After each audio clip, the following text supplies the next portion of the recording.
waktu di kuliah, daripada kita cuma maki-maki apa keadaan, ngeledekin majalah nggak menarik, udah kita bikin aja. Bikinlah saya Karung Goni. Karung Goni. Iya, jadi tapi sebetulnya passionnya di media. Ya jurnalistik salah satunya kan.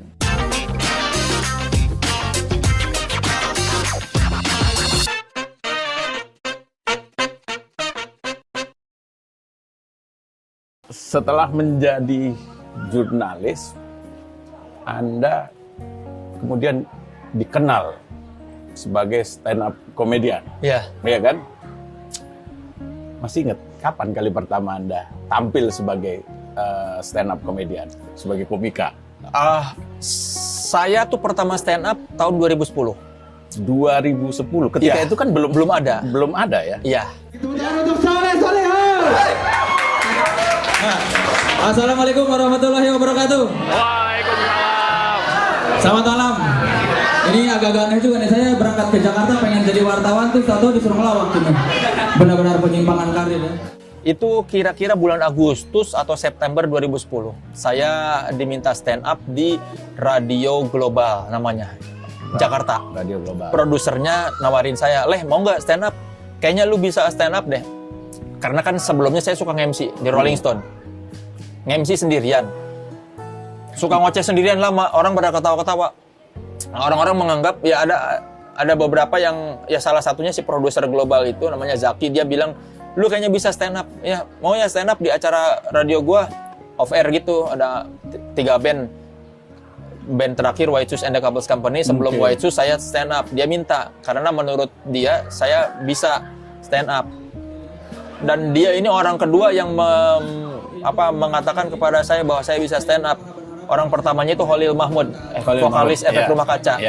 Dia waktu belum punya anak, rajin nonton acara Rolling Stone, konser di Rolling Stone yang sebulan sekali. Saya MC. Di Ampera ya? Ya. Di kantor Rolling Stone ya? Ya. Ada kafenya juga kan ya? Majalah Rolling Stone dulu sebulan sekali bikin konser di kantor. Majalahnya apa, edisinya apa, nanti band-band yang diwawancara di situ tampil di konser itu, konser kecil. Saya MC-nya. Nge-MC sendirian, orang-orang selalu ketawa kalau saya nge-MC. Nah, satu malam si Holil itu bilang sama gue, "Leh, lu tuh sebenarnya kayak stand up, Leh." Oh gitu ya. Saya jadi mikir, oh, apa iya ya?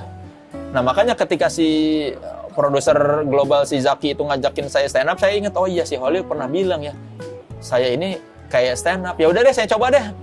Saya pengen tahu pengen iseng aja, pengen tahu rasanya stand up, terus dibayar. Ada duitnya nggak? Ada. Ingat kali pertama 500.000. 500.000. Oh, lumayan loh ya? Iya, dia bilang 500.000. Wah lumayan, yaudah mau dah gue stand up. Ya itu Agustus 2010 saya stand up. Ada teman saya bawa handycam. Saya bilang, tolong rekamin dong. Namanya Faisal, tolong rekamin dong. Nanti taruh di YouTube lah. Terserah di YouTube siapa, pokoknya tolong rekamin, taruh di YouTube. Cuma karena saya pengen kalau ngetik nama Solihun ada di YouTube. Kalau searching Solihun. Iya, kan dulu mah 2010 belum rame tuh YouTube gitu. Akhirnya dia rekamin. Diupload lah sama dia. Itu 2010. 2011 Metro kan mau bikin program. Setelah komunitasnya muncul kan, Kompas audisi, terus komunitas stand up muncul. Nah, orang-orang komunitas stand up tahu pernah ada si Soleh bikin stand up, saya diajakin komunitas. Terus begitu Metro mau bikin program, saya dihubungin sama produsernya. Itu pun karena nggak kompetisi, jadi saya nggak mau ikut ke Kompas karena kompetisi. Ya? Iya kan harus libur, kerja kan ribet, minta izin yang ngapain, mau masuk TV minta izin, dan ada audisi juga kan? Iya, dan saya yakin pasti nggak akan bisa lah kalau kompetisi. Makanya saya begitu Metro, ini kompetisi bukan, ini showcase aja. Ya udah saya mau ke Metro. Jadi kali pertama menjadi komika di TV itu di Metro. Ya? Saya ini komika pertama yang muncul di episode pertama stand up Metro TV. Masih ingat nggak? Itu materinya soal apa? Soal culture shock di Jakarta ya kayaknya ya, kalau nggak salah. Ya. Soal saya ngomongin ini. Kalau nggak salah sih soal itu, soal waktu saya pertama datang ke Jakarta itu saya masih tidak terbiasa dengan budaya cipika-cipiki. Di Bandung kan nggak ada tuh cipika-cipiki. Jadi suka bingung kalau cipika-cipiki sama cewek tuh, aduh ini cewek yang mana yang boleh dicipika-cipiki ini, mana yang boleh, mana yang tidak. Terus kan masih suka kagok kalau cipika-cipiki itu kayak masih ada perasaan enak gitu, apalagi kalau jomblo kan ya, kayak gitu. Ya, kayak gitu kayak terus suka ya materinya soal itu kalau nggak salah sih. Sama ini saya inget saya membuka tuh di Metro dengan omongan gini, wah terima kasih, intinya saya ngomongin terima kasih kepada stand up comedy karena dengan adanya stand up comedy ini saya yang bukan siapa-siapa bisa ngomong lama di Metro TV. Biasanya kalau yang ngomong lama itu Surya Paloh.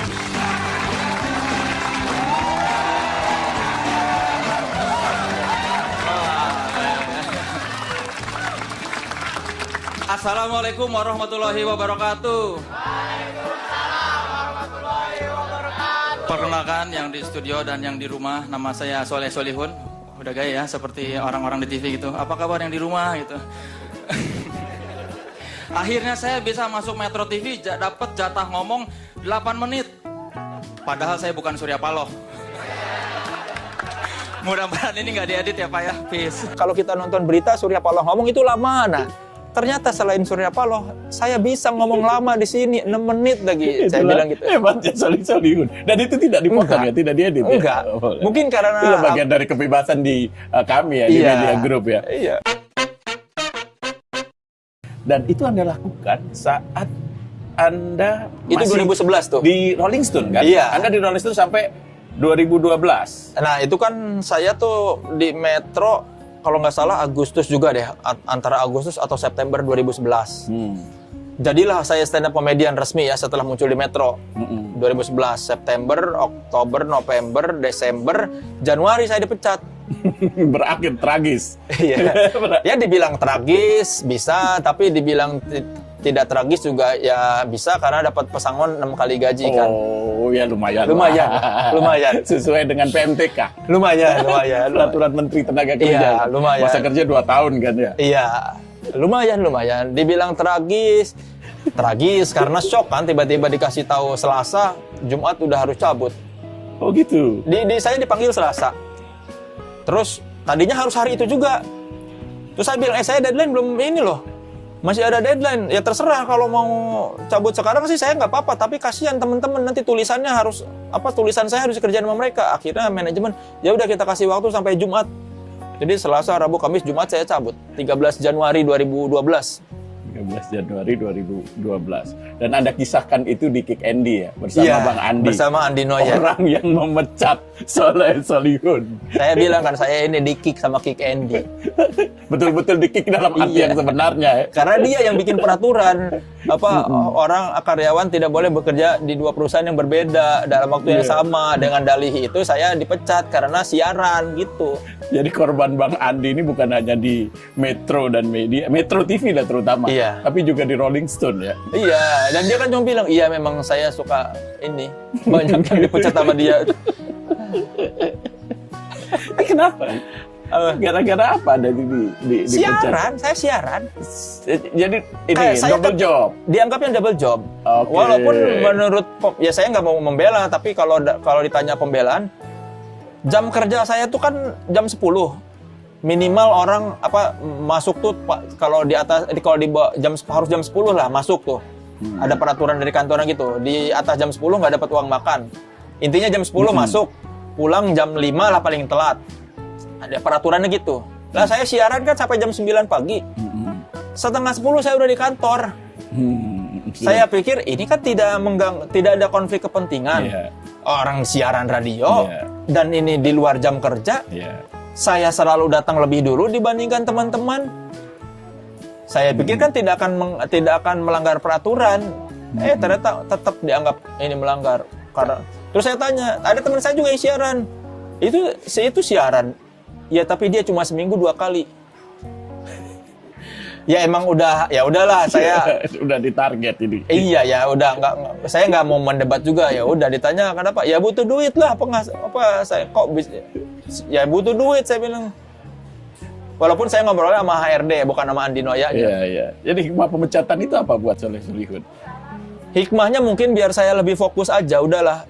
Jadi kalau mau fokus di dunia hiburan agak susah kalau masih menjadi wartawan mungkin itu. Dan benar-benar ada terjun 100% ke dunia hiburan. Iya, setelah itu kan ya Iya. udahlah ini. Ya memang sebelumnya juga ada kayak keinginan apa udahan aja ya jadi wartawan. Tapi saya pikir kalau saya berhenti jadi wartawan, saya berhenti ketemu dengan banyak orang. Justru saya kayak dengan segala macam cerita dan pengalaman itu ketika saya menjadi wartawan, saya ketemu dengan banyak orang, apalagi dari dunia hiburan. Waktu itu jangan deh, saya nggak usah resign, masih tetap jadi ini aja, toh kalaupun ada job-job itu di luar jam kerja.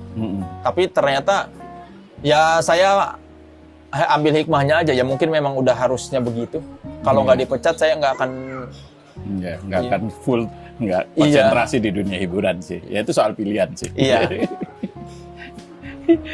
Iya, tapi ngomong-ngomong, 3 media tempat Anda bekerja ini Track, Playboy, Rolling sama Stone. Rolling Stone sudah almarhum Iya. semua, sudah nggak ada Makanya semua. jangan, kalau Metro atau Media Indonesia mau jangan undang saya, jangan saya jadi karyawan. Jadi kalau ada yang Cukup diundang sebagai narasumber. iya, kalau ada perusahaan-perusahaan yang mau membubarkan perusahaannya, ajaklah saya jadi karyawan ya.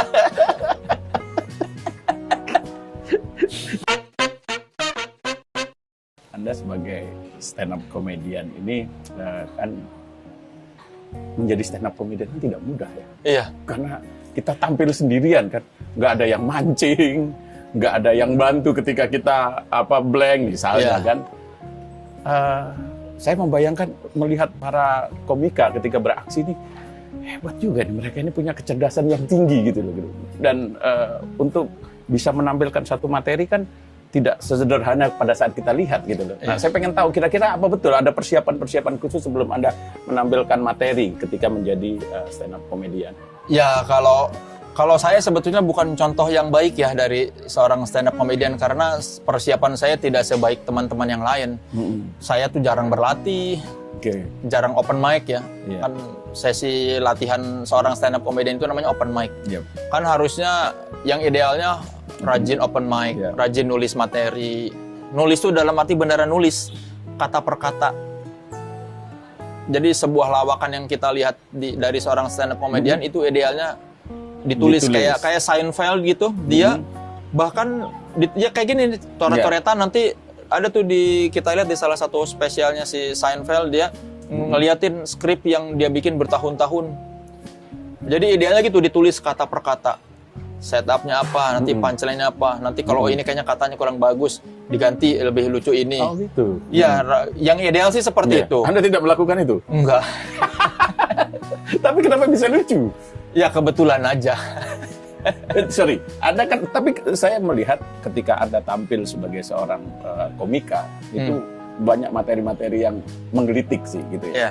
Dan dugaan saya, ini dugaan ya, karena tadi Anda merasa tidak menceritakan tidak pernah berlatih, jarang berlatih. Jarang. Iya. Dugaan saya Anda melakukan riset sebelum tampil gitu kan. Semua stand up comedian pasti melakukan riset. Ya. Karena semua materi seorang komika itu berdasarkan riset dan minimal pengalaman dia. Ya, betul. Makanya jadi begitu personal. Iya. Itu yang membedakan jenis lawakan ini dengan jenis lawakan lain, karena lawakan seorang komika biasanya sangat personal. Beda kalau lawakan dalam grup kan itu bisa jadi tidak personal karena kan ada cerita atau apa ya kan, melibatkan banyak orang. Kalau sendirian itu biasanya materi yang disampaikan itu begitu personal. Rata-rata semua memang sebuah stand up comedian itu riset. Ya, termasuk saya yang Anda lakukan ya. Iya, cuma bedanya saya nggak nulis detail, saya cuma nulis poin-poin aja, ngomongin ini kayaknya lucu, ini kesini. Ya kalau lucu alhamdulillah, nggak lucu ya paling saya malu. Apa coba yang biasanya muda, segar, dan warna-warni? Yang muda, segar, dan warna-warni itu gerombolan, cabe-cabean, baru selesai mandi. Pada keluar rumah dari komplek menuju motor metiknya masing-masing. Pasti pada segar kan? Masih bau sampo saset. Pernah nggak merasa bahwa Anda tidak lucu? Oh ya Atau garing? sering lah. Ketika Ya. Anda udah sangat serius di depan penonton, tapi penonton tidak tidak terlalu bereaksi. Ada aja, maksudnya ya yang namanya seorang pelawak pasti pernah menemui masa tidak lucu. Yang namanya seorang stand up comedian pasti pernah merasakan dia garing di panggung. Ya itu tinggal gimana sabar-sabarnya aja kita menyelesaikan durasi. Tersiksa nggak itu? Oh iya dong, kalau Siksa, keringat ya? dingin, terus aduh, udahannya tuh pasti aduh gua nggak lucu ya. Kayak merasa gagal gitu, merasa yang ya malu lah, lebih kayak aduh. Yang paling parah waktu kapan? Saya kapan ya? Ada saya pernah acara korporat, cuma segelintir orang yang tampil, terus rata-rata itu bos-bos gitu. Oke. Saya biasanya kalau banyak level manajer ke bawah, pasti saya selalu lucu. Asik. Kalau udah isi bos-bos semua, pasti kadang-kadang ya mungkin mereka juga tidak mengerti saya salah bawain materinya kali karena materinya mereka tidak relate, jadi tidak Iya. mengerti problema saya kan. Sesuatu jadi lucu kalau mereka mengerti. Iya, jadi lucu itu memang depend on ya. Iya, jadi kalau kita ngomongin sesuatu menurut kita lucu, ternyata dia nggak ngerti, nggak pernah ngalamin, kan nggak ngerti itu di mana lucunya ya. Mungkin dia belum pernah melihat atau belum yang buat dia itu bukan dunianya. Ya kalau nggak lucu ya udah tahanin aja. Ingat aja, tenang kok, lu pernah lucu kok ya. Kalau sekarang ya udah sabar aja lah, berharap show berikutnya lucu. Biasanya kan terobati dengan kalau ternyata job berikutnya orang ketawa, ternyata gue tuh lucu ya. Berarti yang kemarin emang jelek aja penampilannya. Tapi Pak, tidak pernah merasa sebagai bentuk pertanggungjawaban honor yang Anda terima, Anda kembalikan sebagian gitu karena tidak lucu. Ya enggak dong. Enggak, Makanya honor harus ditransfer lunas sebelum naik. Sebelum naik. Jadi kalau nggak lucu tinggal pulang. Tetap. Kan di kontrak juga cuma disuruh datang. Kan rata-rata kan pasti kontraknya gitu. Disuruh tampil selama durasi tertentu. Iya. Tidak ada itu bunyi kalau tidak lucu uang kembali. Nggak ada. Atau uang kembali sebagian. Nggak ada ya. Nggak ada.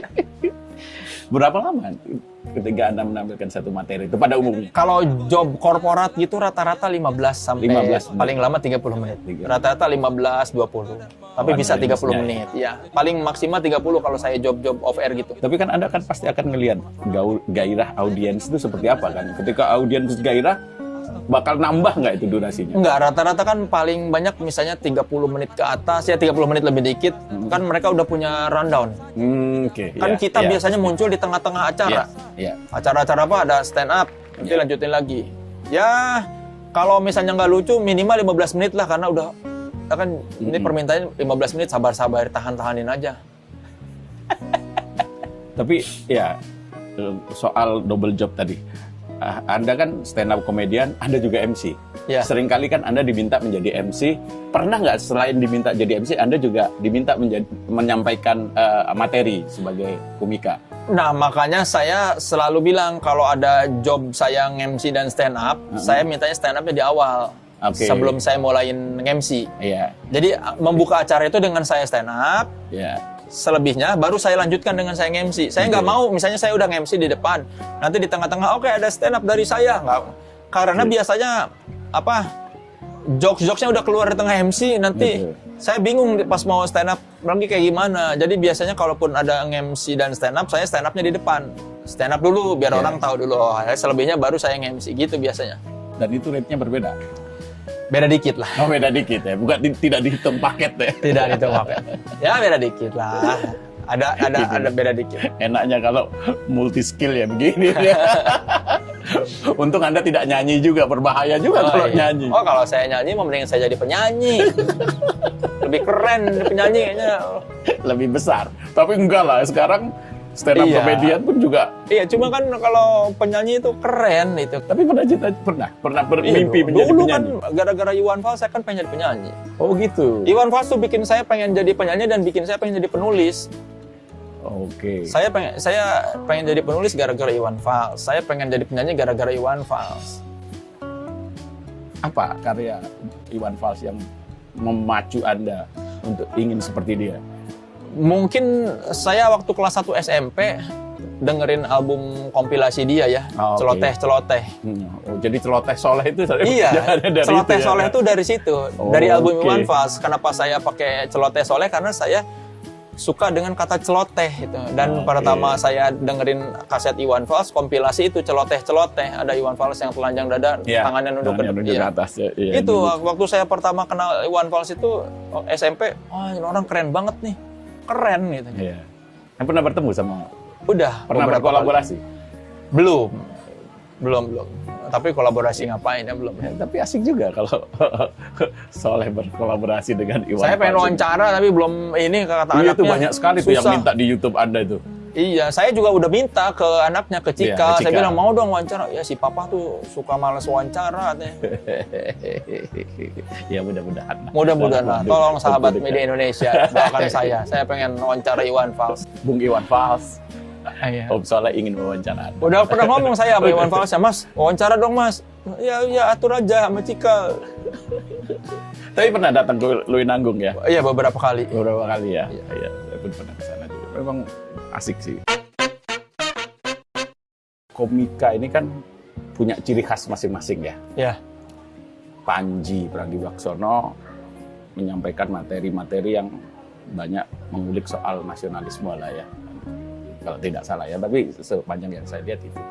Kemudian Raditya Dika itu banyak cerita soal asmara. Nah kalau Soleh Solihun, tapi beberapa kali saya temui Anda sering menyelipkan hal-hal yang sifatnya Islami ya. Alam bawah sadar kali ya, mungkin ya kan yang saya bilang tadi itu kan rata-rata stand up comedian itu ada minat atau ya selera atau keresahan dalam dirinya ya. Mungkin saya alam bawah sadarnya itu kali ya, naluri ingin berkhotbahnya. Kan saya juga dulu waktu SD mengagumi Zainuddin MZ. Oke. Saya pernah pengen jadi ustad waktu SD tuh, SD kelas 6 saya inget cita-cita jadi ustad atau tentara. Karena gagah tentara kan, terus ustad tuh. Ya gara-gara Zainuddin MZ saya dulu rajin dengerin kasetnya Zainuddin MZ tuh waktu kecil tuh. Ketawa-ketawa mulu lucu. Menurut saya Zainuddin MZ tuh berkhotbah ngajarin kita, tapi kita tidak seperti sedang digurui. Kita tuh kayak lagi denger lawakan, tapi isinya bener ini orang ngomongnya tapi menghibur. Ya mungkin gitu ya, alam bawah sadar saya ya kayak gitu kali, karena ya pada dasarnya ya cukup religius lah, ada sedikit kali lah. Jadi cita-cita menjadi ustadz masih ada sampai sekarang? Enggak lah, kayaknya susah. Harus belajar agama dengan tekun kan. Enggak lah, kayaknya kalau jadi ustadz udah banyak ustadz yang lebih pinter. Maksudnya itu pasti berat jadi ustadz tuh kan, tanggung jawabnya lebih berat. Kalau kita pelawak, harapan dari orang kan cuma bikin mereka ketawa. Ya, betul. Ya.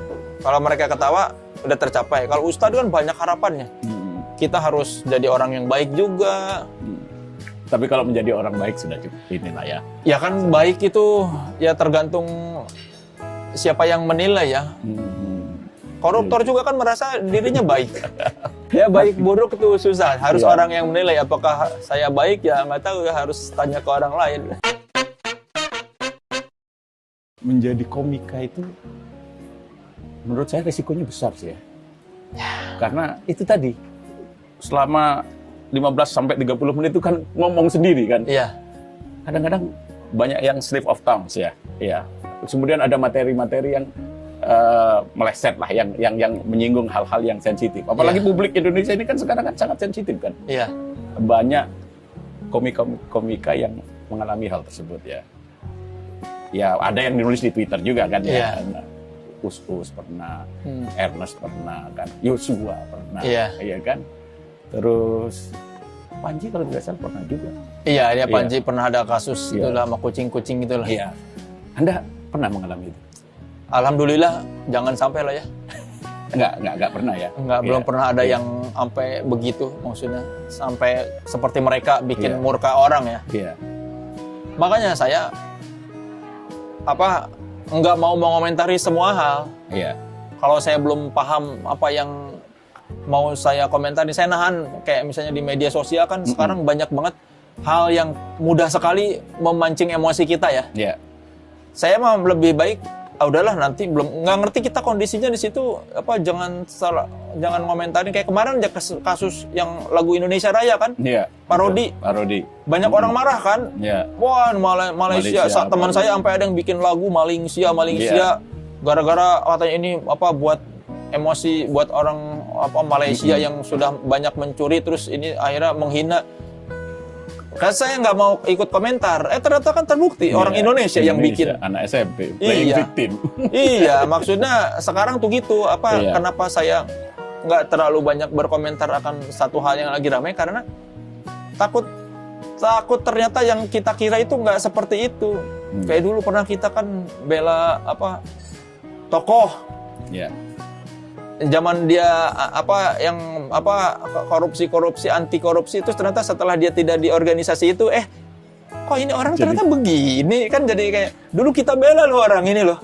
Yeah. Dulu kita bela orang ini berapa tahun kemudian kok kita menyaksikan kredibilitas dia. Dan itu menjadi jejak kan sebenarnya ketika kita bermain di wilayah media sosial kan di dunia maya, makanya kan? Jejak digital tuh nggak akan hilang meskipun kita udah nge-delete tweet masih ada. Jadi ya itu saya lebih baik kalau nggak yakin banget sama yang mau saya komentarin, mendingan nggak usah komentar. Iya. Ya itu sih kuncinya sih ya. Iya. Kecuali kita udah tahu banget nih, kita ngalamin ada di situ. Iya. Baru saya komentar, misalnya ngelihat kejadian apa, nggak begini kejadiannya. Kalau saya cuma melihat di media itu. Tapi kan kadang-kadang netizen ya banyak tuntutan kan kadang-kadang apalagi public figure ya mereka seolah-olah public figure itu tahu segala macam persoalan dan diminta segala macam pendapat kan biasanya seperti itu kan ya dan itu pasti akan itu menimpa Anda juga kan. Saya sih bukan orang yang memikirkan tuntutan netizen ya makanya saya bikin YouTube pun kan nggak peduli orang mau ada yang nonton atau enggak, makanya saya cuma pakai HP terus gambar goyang-goyang karena saya nggak peduli sama permintaan netizen. Makanya kan ya memang menjadi public figure itu ada tuntutan-tuntutan, tapi kan kita bisa saja mengacukan tuntutan itu. Iya betul. Tergantung kita. Acukan, ya. Iya, apakah kita mau ngikutin tuntutan itu atau kita mau ya nyuekin aja. Iya. Bahkan kalau kayak netizen tuh serba salah ya, kayak misalnya sama public figure ada yang komen, jadi nggak jelas standarnya. Misal nih ada satu public figure komentar soal isu politik, dibilangnya, udah lu nggak usah ngomongin yang nggak lu ngerti. Misalnya ada komika ngomongin politik, udah lu ngelawak aja lah, nggak usah ngomongin politik. Dimarahin. Tapi di kali lain. Iya, tapi begitu Sleng sama Iwan Fals nggak komentar, kok ini Sleng diem aja, Iwan Fals diem aja, mana nih suaranya? Udah nggak ada giginya. Lah kan jadi standar ganda.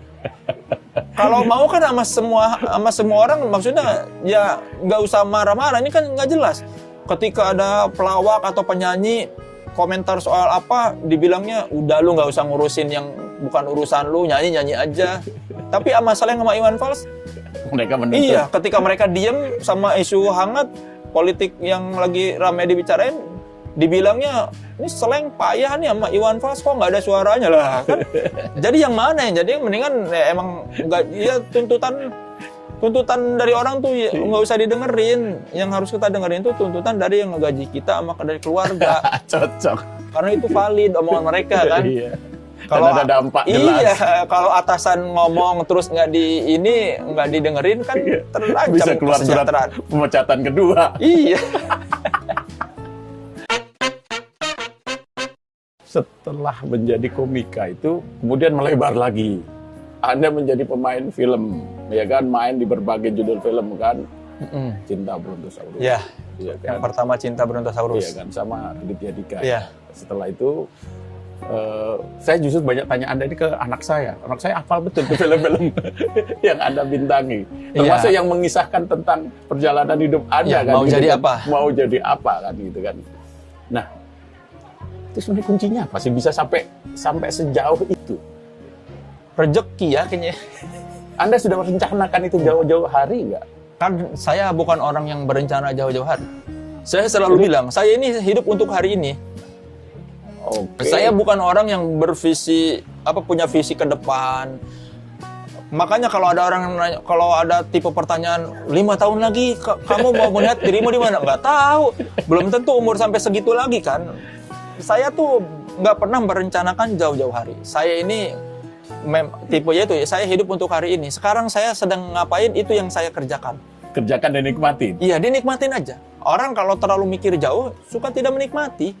Terlalu mikir ke depan, terlalu punya visi ke depan dia lupa sekarang ini sedang menjalani apa.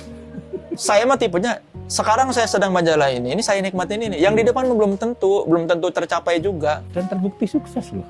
Ya alhamdulillah, maksudnya saya main film pun bukan saya kejar-kejar ambisi pengen main film. Enggak, ya saya mah ada rezeki ya udah saya nikmati udah. Saya nggak mungkin saya ini orang yang tidak punya ambisi ya. Iya, selain itu dalam beberapa kesempatan selain tidak punya ambisi, Anda ini pemalas. Iya. Iya kan? Iya, saya malas. Anda pemalas, mengaku sebagai seorang pemalas dan bukan bekerja keras. Iya, saya kalau lebih rajin lagi bekerja mungkin saya lebih kaya dari ini. Itu dia. Juga tidak punya mimpi. Padahal Bung Karno itu pernah bilang kan, gantungkanlah cita-citamu setinggi langit. Bermimpilah setinggi langit. Jika kau jatuh, kau akan jatuh di antara bintang-bintang ketika itu.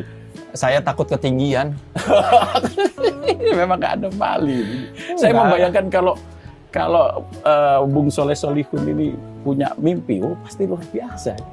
Iya, saya tuh saya punya mimpi tapi bukan mimpi yang terlalu besar. Saya tuh cuma punya mimpi gini, misal nih, mimpi saya tuh kayak misalnya, pengen naik haji. Udah, masalah itu tercapai kapan? Ya nanti juga kalau udah rezekinya ini bakal ada. Bukan tipe yang saya pengen naik haji, oke kalau gitu naik haji butuh duit berapa? Mari kita menabung. Enggak, saya pengen naik haji, ya nanti aja kalau udah dapat rezeki kan pasti naik haji. Minimal saya pengen itu, tapi bukan yang saya kejar. Oke. Enggak yang kejar lah mimpimu, enggak. Pengen ini ya udah, kalau nggak dapat ya nggak apa-apa. Kalau dapat alhamdulillah. Kayak gitu. Nah, kayak zaman dulu saya pengen punya motor gede deh. Ya udah, kalau sekarang belum mampu ya nggak usah dikejar juga. Ya kalaupun nggak kesampaian, ya mungkin belum rezekinya aja. Ya gitu. Jadi karena mengalir lah. Iya, karena itu tadi saya tuh saya sering bilang saya tuh merasa bakal mati besok dari umur 6 SD, dari kelas 6 SD. Jadi kenal kelas 6 SD, Anda itu sudah merasa umur nggak akan panjang. Umur tidak akan panjang. Kenapa bisa begitu? Itu majalah Hidayah. Oh, majalah Hidayah. Gara-gara baca majalah Hidayah banyak kan banyak kematian. Iya. Kematian kan siksa, kematian, mati suri, mati susah apa? dikuburkan. Iya. Saya lagi kecil bacanya itu, kematian. Wah, Parno. Jangan-jangan besok saya mati juga. Makanya dari kelas 6 SD tuh saya merasa kayaknya besok mati deh. Jadi ya udah nggak usah berpikir jauh-jauh. Mimpinya nggak usah banyak-banyak. Iya, nikmatin apa yang nikmatin ada. aja karena ya itu besok belum tentu ada, yang udah pasti tuh hari ini. Nikmatin aja hari ini. Ya yakinlah sama Allah bakal ngasih rezeki bagus. Soalnya saya begitu. SD nggak pernah rencanain SMP mau kemana, tahu-tahu dapat SMP negeri. SMP juga nggak pernah bermimpi punya visi mau kemana, tahu-tahu dapat negeri. Kuliah juga gitu. Jadi semua hal yang saya dapatkan ini bukan karena saya rencanakan, bukan saya kejar dari jauh-jauh hari saya pengen ke situ, enggak. Ketika saatnya ada itu pasti kelihatan. Jadi saya ini selalu yang nggak pernah ngelihat jauh, tapi begitu ada di depan mata, nih ini ambil, oh ya udah. Sama kayak stand up kan, saya nggak pernah berniat jadi stand up komedian. Bukan kayak Ernest atau Panji yang cinta dunia stand up komedi. Tiba-tiba aja dikasih ada kesempatan itu, ya udah saya ambil gitu. Main film pun gitu, tiba-tiba kenal Fajar Nugros waktu itu di Twitter, saya bilang ajak dong main film sekali-kali. Tiba-tiba bener diajak. Mau jadi apapun gitu, bukan saya yang nyari-nyari produser. Tiba-tiba ada produser, kita mau deh bikin film sama kamu. Oh ya udah gitu. Jadi makanya saya nggak terlalu pengen kerja keras. Saya nggak kerja keras pun udah alhamdulillah.